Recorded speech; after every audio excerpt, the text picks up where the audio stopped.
Welcome back, everybody. On deck today, as you probably guessed by that intro, is the Mossberg 590A1. This one here features ghost ring sights, and it is the 18-inch model. But basically on deck today, typical gun review coming up, which is always fun. Nothing wrong with typical. We're gonna go ahead and keep putting some rounds down range here on the steel. Get inside, show you a comparison with this gun, some of the other offerings out there, some of the specs of this gun, what I like about it, pros and cons, and that'll pretty much be it. But we'll keep putting some rounds down range and get into the rest of the review coming up next. There are a number of stocks that come with the gun. Most of them are going to be right around a 14-inch length of pull. This one here is a little bit shorter because I prefer a shorter length of pull. Has a nice recoil pad on there. They do offer the speed feed stocks, which are very popular as a factory model as well. The bolt release on the 590 is located right here behind the trigger guard. So you just push it up, run the action, and if you are grabbing it as if you're about to fire, one thing that's nice is you can go ahead and run the action with your middle finger, so keep your trigger finger in the ready position. So one advantage of Mossberg shotguns or some other competitors out there. Safety is located right here on the rear tank, so that would be the safe position. That is the fire position. Advantage of the location here is for left-handed shooters, they don't have to worry about any sort of awkward cross bolt safety. But the disadvantage of this may be if you're going to run your gun with a pistol grip. I really don't recommend pistol grips in general, but if you are going to run it with a pistol grip, it makes activation much harder. A number of the 590 models come with these ghost ring sights. I do like them. They are adjustable for windage and elevation, but there are models out there with just the bead sight for those of you guys that like to keep it a little bit more simple.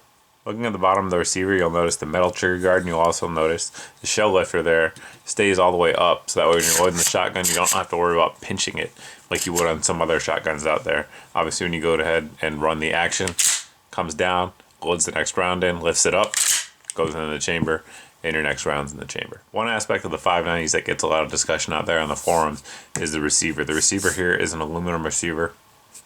That does save some weight, but a lot of folks out there say I just have to have a steel receiver. They're probably the same guys out there who don't like polymer guns or red dot sights.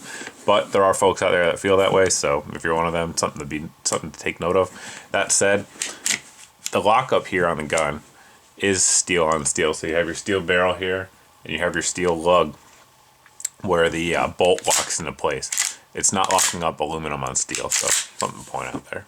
All models of the Mossberg 590 do feature dual extractors for reliable extraction from the chamber. I've not had a single failure with this gun, whether to be failure to extract or failure to eject, anything like that, so those extractors are apparently doing their job. As with most modern shotguns, we do have dual action bars on both sides. Theoretically, dual action bars are going to be less likely to bind than a single action bar. Not sure that that's been much of an issue over the years, but worth noting. This particular model is the 18.5-inch model. Most of the 590s out there, though, are 20-inch models with 8+1 capacity. This one here does have 5+1 capacity. A little bit more maneuverable, a little bit lighter weight, but you are sacrificing capacity. In all my reviews, I try to cover the price of the guns. No doubt about it, pump shotguns are one of the best values if you're looking at a home defense or self-defense tool. The 590s are going to come in anywhere between generally $450 and $650 depending on the variant, which certainly more than a basic pump shotgun like the 500 or the 870 Expresses are going to come in somewhere in maybe the $250 to $400 range. So you are paying a premium for that heavier barrel, the metal trigger guard, the metal safety, all that jazz we talked about over here, the Parkerized finish.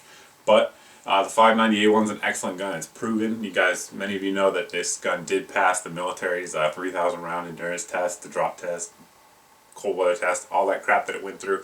Very proven gun. Used overseas extensively in military service, as well as by a lot of law enforcement departments here in the country, as well as many civilians around here that are put into good use as well. So it's an excellent gun. Very smooth action. If I can actually hit the release button. Very smooth action. Shoots well. Really not a whole lot to complain about. The 12 gauge is still a potent round. I know a lot of folks are switching over to ARs for home defense, but nothing wrong with that double pump shotgun. Still getting the job done after all these years. But if you guys have any questions about this review, anything else I talk about here on the channel, you can feel free to post below in the comments section.